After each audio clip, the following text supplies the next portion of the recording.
Projeto de Lei 6159 de 2019. Muita gente, daquelas pessoas que nos assistem aqui no canal, que falam, nos assuntos que falam sobre BPC, benefício de prestação continuada, aquelas pessoas que são deficientes, então eles começaram a perguntar a respeito desse projeto de lei que foi encaminhado pelo Paulo Guedes, que pediu incluir isso aí como regime de urgência, e a gente vai agora fazer uma análise dessa parte do PL que fala sobre essa questão do auxílio inclusão. Nós vamos aqui estar lendo passo a passo, detalhe por detalhe disso aqui. A ideia é fazer mais de um vídeo, Primeiro a gente vai ler, vai entender o que foi apresentado. O projeto de lei fala sobre outros assuntos, fala sobre habilitação, reabilitação profissional, mas nós vamos ficar naquela parte do projeto que fala exclusivamente sobre aquela questão do deficiente, Vamos ver o que foi introduzido, o que foi modificado. Posteriormente nós vamos fazer algumas comparações com relação à legislação que propriamente mudou. Mas hoje, mesmo nesse vídeo, nós vamos estar lendo e comentando alguma coisa que possivelmente, tentar esclarecer aquela questão de se está prejudicando, se não está prejudicando. Mais na frente nós vamos comparando e vamos traçando essa definição. Mas o que nós queremos é entender o que foi proposto, o que está escrito nesse projeto com relação a essa questão do auxílio e inclusão, e possivelmente nos próximos vídeos a gente vai ampliando essa discussão.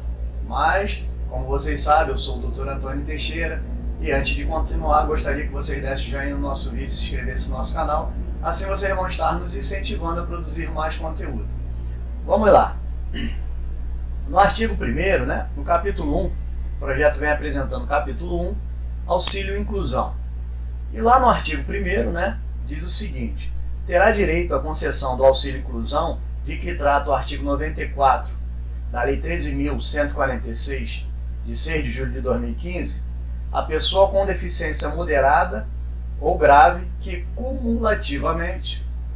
Então nós estamos vendo aqui que essa questão, no projeto foi apresentado que quem tiver pessoa com deficiência moderada ou grave, que atingir alguns requisitos, Mais na frente a gente compara, não vamos nos preocupar agora com que aquela legislação aqui que foi citada, 13.146, fala a respeito disso, Lá, naturalmente, se foi apresentado um projeto de lei para alterar essa legislação, naturalmente vai ter mudança. Então, depois a gente vai fazer o comparativo para ver o que previa a lei e o que atualmente, esse projeto de lei está querendo modificar.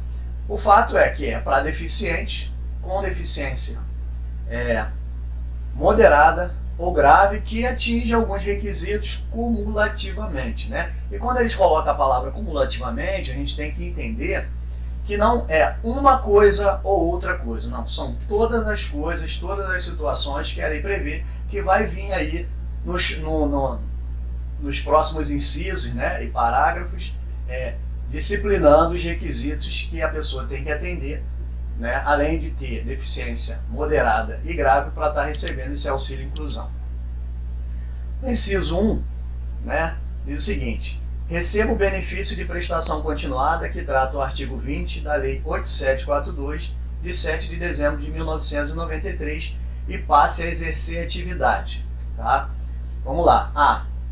Cuja remuneração esteja limitada a 2 salários mínimos. B. Que enquadre no benefício como segurado obrigatório do regime geral de previdência social, como filiado do regime próprio de previdência social da União, dos Estados, do Distrito Federal e dos municípios. 2. Que tenha a inscrição atualizada no Cadastro Único para Programas Sociais do Governo Federal no momento do requerimento do auxílio e inclusão. Que tenha a inscrição regular no Cadastro de Pessoas Físicas. 4. Que atenda a critérios de manutenção do benefício de prestação continuada, incluídos os critérios relativos à renda familiar mensal per capita exigida para o acesso do benefício, observado o disposto no parágrafo 3º, ou seja, mais na frente nós vamos ver que esse parágrafo 3º ele fala da questão da renda familiar per capita, inferior a 1/4 do salário mínimo. Tenha recebido o benefício de prestação continuada por, no mínimo, 12 meses consecutivos, anteriores ao requerimento do auxílio-inclusão. Parágrafo 1º. O auxílio-inclusão poderá ainda ser concedido nos termos do disposto do inciso 1 do caput, mediante requerimento sem retroatividade no pagamento do beneficiário. Isso é importante, né? Sem a retroatividade, ou seja, a partir do requerimento que vai ser concedido esse auxílio-inclusão, e ele não vai falar sobre a questão dos atrasados, né? Não vai atingir essa questão dos atrasados. Que tenha recebido benefício de prestação continuada por no mínimo 12 meses consecutivos, no período compreendido nos últimos 5 anos, imediatamente anterior ao exercício da atividade remunerada. E 2. Cujo benefício tenha sido suspenso nos termos do artigo 21A da Lei 8.742 de 93. Parágrafo 2º. O valor do auxílio-inclusão percebido por um membro da família. 1. Parágrafo 2, inciso 1. Não será considerado no cálculo da renda familiar per capita para fim de concessão e manutenção de outro auxílio-inclusão no âmbito do mesmo grupo familiar. Não será considerado o cálculo da renda familiar per capita para fins de concessão, manutenção e benefício de prestação continuada no mesmo grupo familiar. Parágrafo 3º. Para fins do cálculo de renda familiar per capita serão desconsideradas remunerações obtidas pelo requerente em decorrência de exercício da atividade laboral, desde que o total no mês esteja inferior a 2 salários mínimos. As rendas oriundas dos rendimentos decorrentes do estágio supervisionado e aprendizagem. Bem, vamos fazer uma parada aqui e vamos analisar, né, tópico a tópico do que foi lido até agora para que a gente possa entender. Então, nós já falamos sobre a questão da deficiência moderada ou grave, né?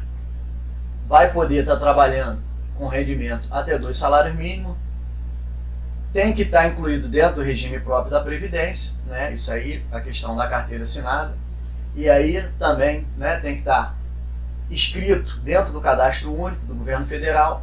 O que nós vimos com essas medidas, né, que eram mais ou menos parecidas com a questão anterior, é que é um incentivo para aquelas pessoas que recebem o BPC, né, para que elas trabalhem, e elas trabalhando, além de receber um valor, elas também receberiam esse auxílio-inclusão, né? E sabemos que quando ela se torna segurada obrigatória, claro que também, por estar trabalhando, tendo carteira assinada, eles vão receber, né, eles vão ter desconto e vão contribuir para a Previdência Social. Então, na verdade, esse sistema, né, esse projeto de lei, ele visa pegar aquelas pessoas, né, que têm uma capacidade, né, incentivar para elas trabalhar, que quando elas começam a trabalhar, o governo para de pagar, né, mais na frente nós vamos ver isso, mas estamos adiantando um pouquinho.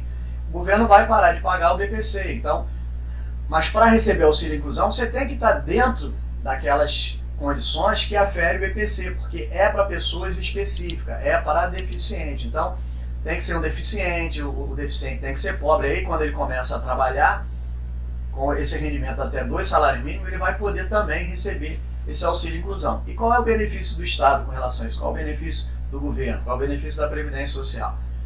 Cada pessoa, cada deficiente que começa a trabalhar é menos um valor de um BPC que o governo vai dar, né? E esse controle do cadastro, essa previsão, né, de estar recebendo, para estar mostrando que efetivamente aquelas pessoas que já dependem há muito tempo. Então, isso aqui, num primeiro momento, a gente vê que é uma questão de cadastro, também para controlar, mas é uma questão de incentivo, que já existia, claro, naturalmente, para que aquela pessoa que recebe exclusivamente BPC, ela possa se incentivar a trabalhar e, em vez de ficar recebendo BPC, sem efetivamente estar recebendo nada, tá? E aí existe essa questão do tempo mínimo, né, que tem que ter recebido pelo menos 12 meses anteriores à questão do BPC. Então, o que nós vimos, na verdade, com relação a essa questão, né, é que existe uma movimentação do governo, né, que já existia através da lei, não mudou muita coisa, né, nós vamos ver depois o que efetivamente foi alterado, no sentido de quê? No sentido de mostrar, né, que aquelas pessoas que têm deficiência, elas podem estar trabalhando, e se elas trabalharem, além delas saírem, dela receber o salário dela, também contribuir para a Previdência, né?